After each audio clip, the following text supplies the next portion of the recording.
Hello, friends, and welcome back to my channel. My name is Ellen. I'm a burnout and stress management coach. And don't worry, I know a lot of you found me because of Notion videos. I'm going to have some more of those coming out soon. I actually just found a really cool way and got a cool new idea for some different ways to do like a global menu inside of your Notion. So I'll be posting that video soon, and I'm very excited to share it with you. But today we are going to talk a little bit about something that is very near and dear to my heart.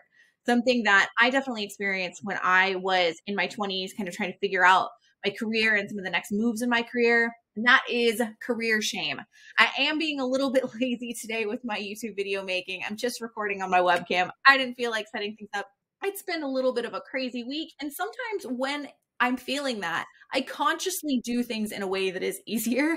And for me, sometimes that is about filming YouTube videos in the way that is easiest, sometimes not with my fancier setup and more just jumping on the webcam and sharing a little bit that's on my heart.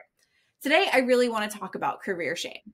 And I don't know if this is something you ever think about, but it is definitely something that I think about. Maybe it is just me, but career shame is something that came up a lot when I was first navigating my career. It is something that I'm always also looking for when it comes to the clients that I work with, because when it comes to burnout, when we're shaming ourselves into our career path or into certain decisions that we're making in our career, it often leads us to make choices for the wrong reasons. And those choices are the things that can emotionally burn us out. This is how it very much was for me. I've recorded a burnout story podcast, but you may not know as much about my story. So I'm going to share a little bit more of it today, particularly the career side of my story and how I kind of made some of my career decisions. You see, growing up, I received a lot of messaging, which might resonate with you because maybe you did too. And that messaging was a lot about careers and what careers were frankly worth it and which careers were not. I would hear comments about, a major and questions asked like, what are you going to do with that degree? What are you going to do with a history major? What are you going to do with a women's studies degree? It had to be, from the way in which I was raised, it had to be something that was going to make a lot of money. It had to be something that was going to have, a lot of stability. It had to be something that was respected. It had to be something that was going to pay well. It had to be all of these things. There were all of these criteria that I was fed growing up when it came to what would make a good career, what would be a good major. And if it didn't seem to fulfill, at least the majority of those requirements, it really wasn't a good career. And all of these things kind of overshadowed what I wanted.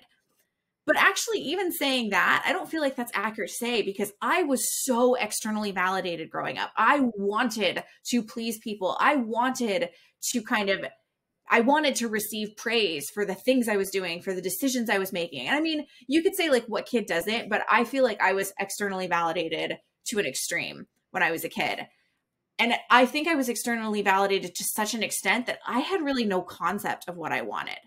Now, you could say that's not entirely true, because when it came to choosing my career, I was one of those kids that quote unquote knew what their career was going to be. When people asked me what I wanted to major in as early as like 9th, 10th grade, I knew I had like a very clear answer and a very clear picture in my head. I wanted to be a microbiology major. For those of you who don't know, microbiology is the study of microorganisms. We're talking bacteria, viruses, parasites, small things that you need microscopes to see.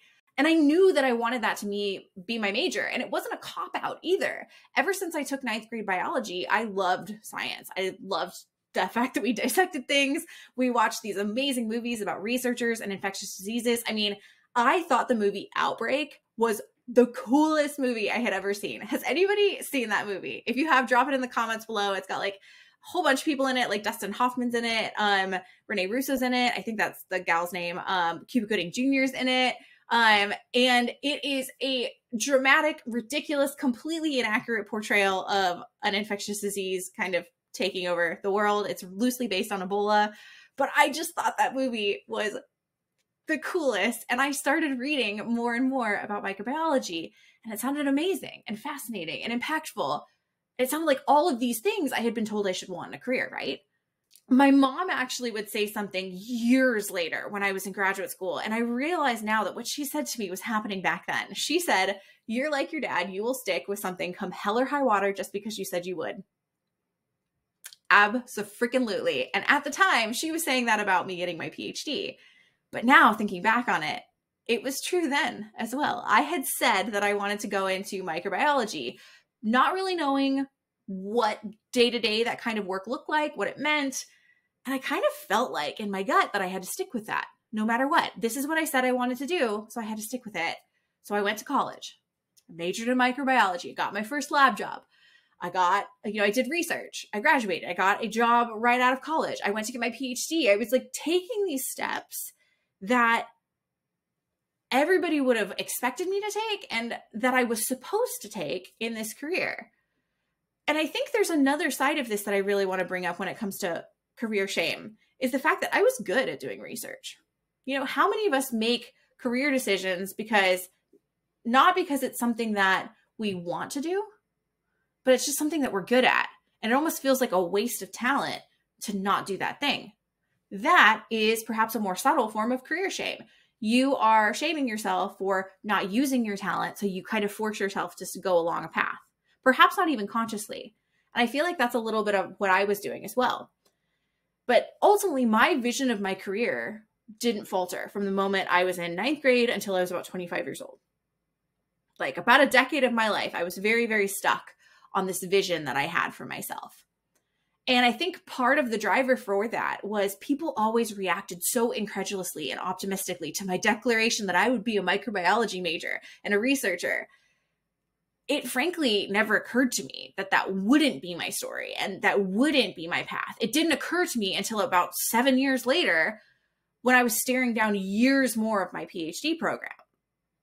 Like at that point, I kind of suddenly realized that yes, microbiology is respected. Yes, being Dr. Ellen sounds amazing and would engender respect from the get-go. All of these things were true, but there were parts of microbiology that I didn't like, that I'd kind of never let myself acknowledge that I didn't like. And frankly, saying that I didn't like them sounds too soft. There were aspects of being a microbiologist that I hated. And it dawned on me finally in my mid-20s that though my interest in microbiology at the start had, started for legitimate reasons, the reasons why I stuck with that decision, they were kind of all wrong. In fact, it had come from a place of being stuck. It had come from a place of feeling ashamed about all of the time I had sunk into this career path only to realize I didn't like it. It had come from shame from the fact of all the money I had sunk into this career to realize that I didn't actually like it that much, that I didn't really want it anymore. It had come from shame of all of these relationships and connections and like the network I had built in this industry that I didn't want anymore. I felt like I had wasted so much in terms of resources, and I felt really ashamed of that. And because of that, I felt stuck. And I didn't think there was anything else I can do. That's why I kept staying and staying and staying. I was making decisions not only for other people and for kind of what they had told me what is important, but I was making decisions from a place of stuckness. I was making decisions because I was scared and not because I wanted what I was pursuing. I was stuck until I got to the point where the fear of starting over, the fear of feeling how I was feeling for the rest of my life became less than the fear of staying and the fear of what I was feeling. I dropped out of my PhD because I couldn't live that life anymore. I couldn't do that any longer. And realizing that the validation, that all the reasons why I should stay, they weren't enough. They wouldn't suffice any longer. I was too down. I was too emotionally exhausted. Those reasons just weren't worth it any longer.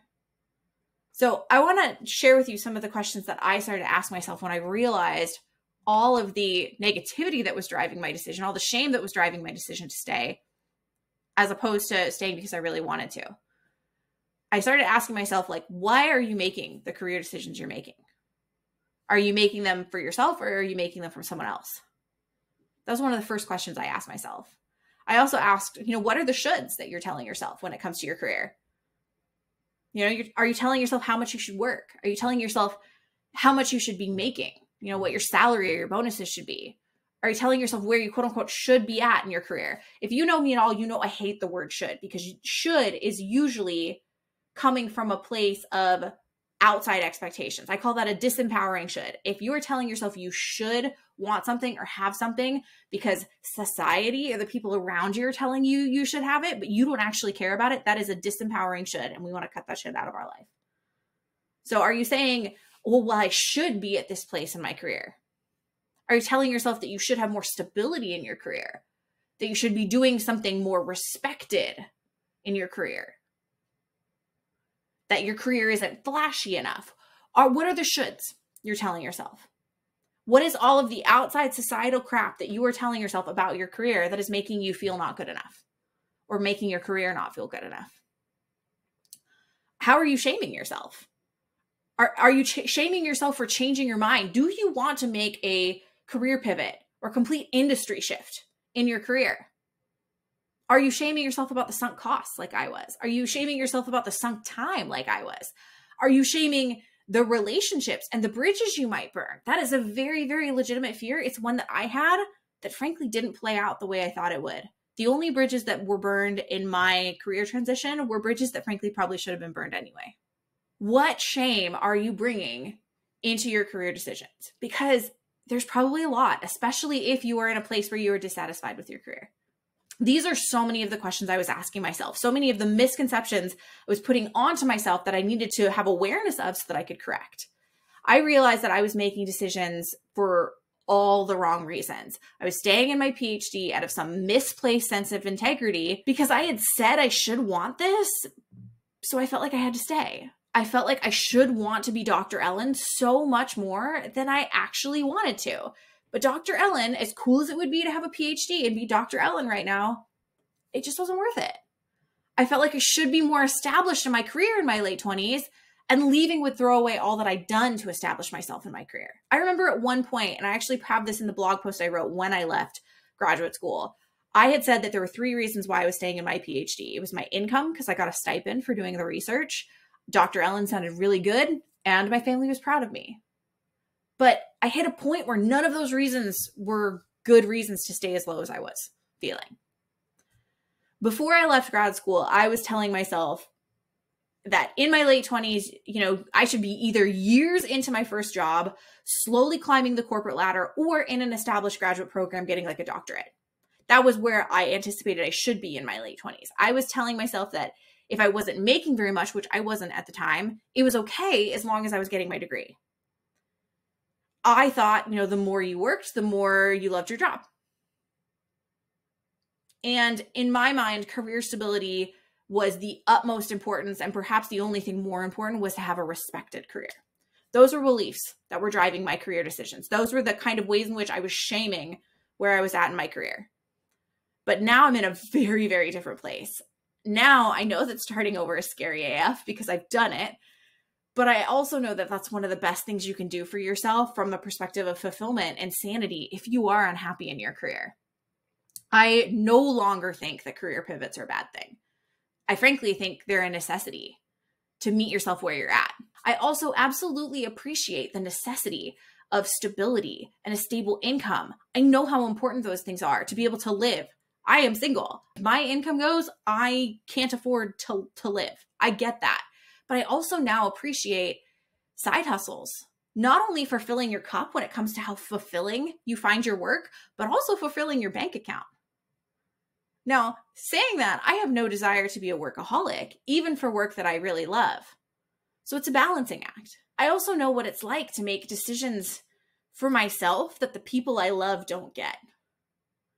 But what I've realized is that that's almost a good thing. Because if the people you love don't get the decisions you're making, that means you're making the decision for you.